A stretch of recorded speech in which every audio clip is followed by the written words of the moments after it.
Hello guys, welcome to a new video on Tower of God New World, and in this video I'm going to talk about the account review format that I introduced in my channel a long time ago. And I decided to make some changes to it because the information I was asking you guys to provide was not really up to date. Like there was no focus on ignition weapons, which are a core part of the game, so it makes sense for you guys to provide some information on that so that I can give you more recommendations on what you should build next, or if there is something wrong to change, I don't know, stuff like that. And also because Revolution was recently introduced and like my account review format did not include Revolution at all, so I took the opportunity and reviewed the guidelines.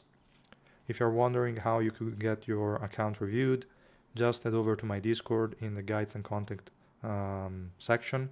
You will find the account review channel, and in there you can create your own post with your information and I will reply to you. Some other people might also jump in and provide feedback, so yeah, that's the way to do it. I used to make videos on every single account review request that I got, but that took so much time, and also like there is so much content to cover that it didn't really make a lot of sense.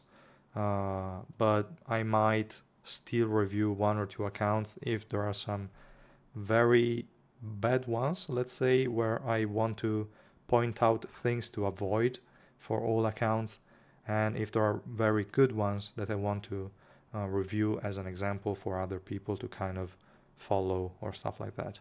But those are just going to be exceptions. In general, I would just limit myself to replying to your posts, and that's it. So yeah, I also recently introduced memberships in YouTube, and for the last year I included or added as a benefit the one-on-one review over Discord voice chat or review during the live stream, depending also on the kind of account, etc. For some of you guys might just be a showcase because there are some people that have better accounts than mine that subscribe to the latest tier, and there is not much I can recommend. I can just maybe share with everyone the account and see what you did well, etc. But really not much value I can provide. So okay, whatever. But yeah, there is also that possibility if you wanted to support me in that way as well.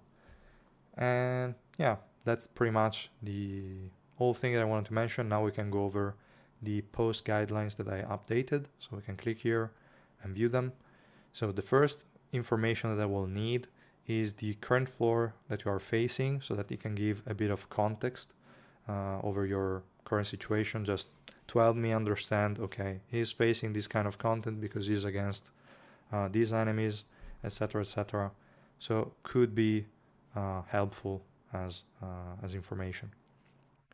And if you want to include your suspendium as well, good. Otherwise, doesn't really matter because there are a lot of screenshots later on that will have also suspendium in it, so it's fine. Then I will need information on every single color, so I would ask you guys to order them by rapport and then filter color by color. The reason why I'm asking you to order by rapport is that that's the only information that's missing on the portrait itself. We have the icon for the exclusive equipment, we have the icon for the revolution, but we have no information about report, and for some units that's more important than others. Now, to be honest, with the archive, it's kind of fine. Most units could just stop at level 4 and you're good, but for the carries you might still want to go for report 6, but that's okay. Then the next information that I will need is the Shinsu link level, because in here we can see exactly what your links are, and I would say probably also the Shinsu links of the enemies you are facing in adventure would also be a good thing. I could add it later to the guidelines because I think it makes sense to also have an idea of the kind of deficit you are facing pretty much. But yeah, that's just as a reference. And in this page, what's also important is the resources that you have to see what you're lacking, what you have a lot of, and maybe give some tips on where to get more of the resource you're lacking, let's say. Then the next part that I'm asking you guys to provide is the origin orb. And if you have it maxed, no need for the screenshot, just say I have everything maxed. Even though now with part 2 it's going to be a bit more difficult. Maybe you can say I have part 1 maxed, which is up to the swiftness node, or I don't know, whatever. You can say, okay, for yellow I have part 1 maxed, for purple I don't, and then you send a screenshot of the current state of your origin orb. This is not too important, but is kind of could be beneficial if I see that you are taking a weird route and maybe ignoring some other nodes. But overall there is not much to it. Just get to the part 1 for every single element. Just focus more on the ones that you are using, obviously. So get at least 1 to the plus 10 swiftness so that you can get the plus 1 level. This is extremely important. Then all the other ones you can just stop at like plus 50 accuracy or so, or whatever. You can stop at different levels with the others, but one of them needs to be to plus 10 at first. One of your main priorities as soon as you unlock it. Part 2 is tricky. I might make a video dedicated to it for free-to-play players when to invest in it. It's just that I'm not sure myself when I would do it if I were free-to-play. I had a lot of Suspendium saved up, so I basically did it in one shot, but 110,000 Suspendium for all of them is a lot, so I don't know. I will think about it and then maybe release a video on it soon. So that's it for the origin orb. Then I will need information on the Tressence facility. For this one, I wouldn't go as far as taking screenshots for every one of them, for every wheel of every attribute, because that's a lot of screenshots, and then also having to add up all the information is kind of tricky. I would say just count the nodes for which, like the nodes that have swiftness, so how many swiftness rows you have, how many physical resistance rows you have, how many magic resistance rows you have, accuracy, and at that point I would say even evasion. I don't care about anything else. So just say for intelligence I have 12 swiftness, 12 magic resistance, 12 accuracy, 12 physical resistance as an example. Or for dexterity you say I have 24 swiftness, I have 12 accuracy, I have 12 magic resistance, stuff like that. Just give me the total number of nodes, and if you want to, just add up all the stats that they give you and tell me also the total amount of swiftness, accuracy, physical resistance, magic resistance that you are getting. That's the kind of information I'm looking for. If you have miscellaneous stats like crit rate, crit damage could be fine, and I would say right now it's viable, kind of. Even though, no, wait, crit. Let me check a second, because I think crit damage is on the second slot. Yeah, crit rate is on the first one, so crit damage is in the second one. Then no, crit damage is not viable. Crit hit rate, not really, but could be okay in some cases. But okay, yeah, forget what I said. Just magic resistance, physical resistance, swiftness, accuracy. And if you're running an evasion build, evasion is also important. Just tell me that, and that will be more than enough.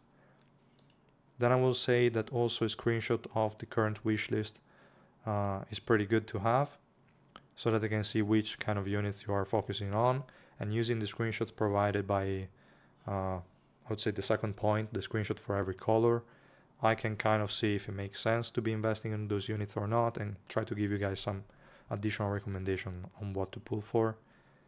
Then for the black market, I think the screenshot is fine, so that we can also see the amount of black market tickets you have and the amount of Suspendium.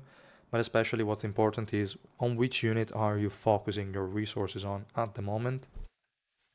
And that's pretty much it for the screenshot of the black market. Then what's important as well is a screenshot of the bag and the accumulated resources you have.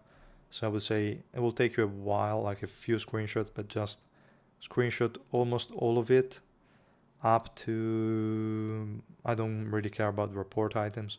So like in this case, you could hand with the boxes here, and that's it. I don't really care about report items. Maybe you can include them, but for sure I don't care about exclusive equipment. So maybe stop at the report items, so that if there are a lot of report items, I might tell you, okay, this one is only used on these units, invest them on blah blah blah with a sort of priority.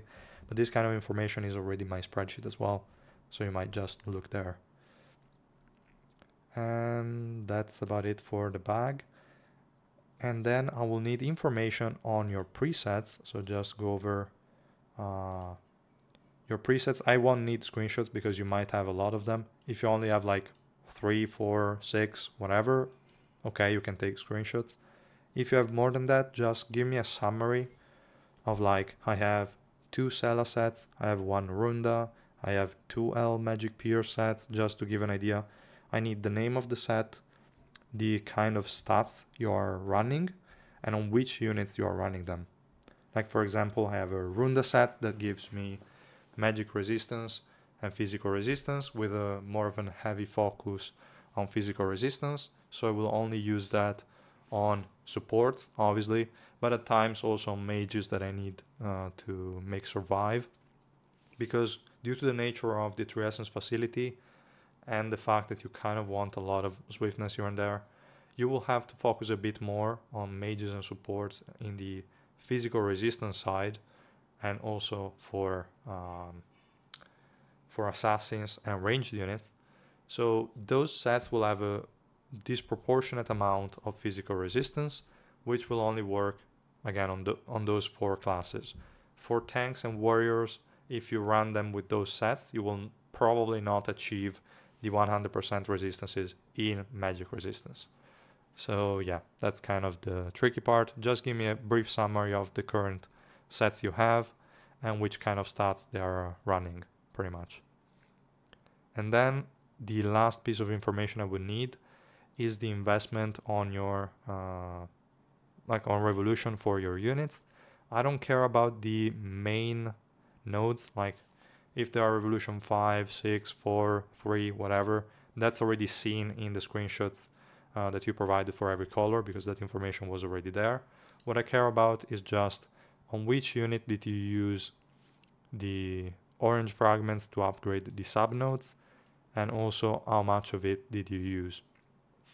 So if you want, maybe on the key units, just give me a screenshot here of the subnodes, or just write out like on Irang I invested on special move pierce, crit rate, crit damage, attack, blah blah blah blah blah. This kind of information, just to know on which units you are actually fully invested in. Because as long as it's just the main nodes, no big deal, and you will get them for a lot of units as well. Like for example, if I take my Edan, I will invest a bit more on his subnodes, but for now, no investment whatsoever. I just unlocked the main tiers. In this case, no need to write anything.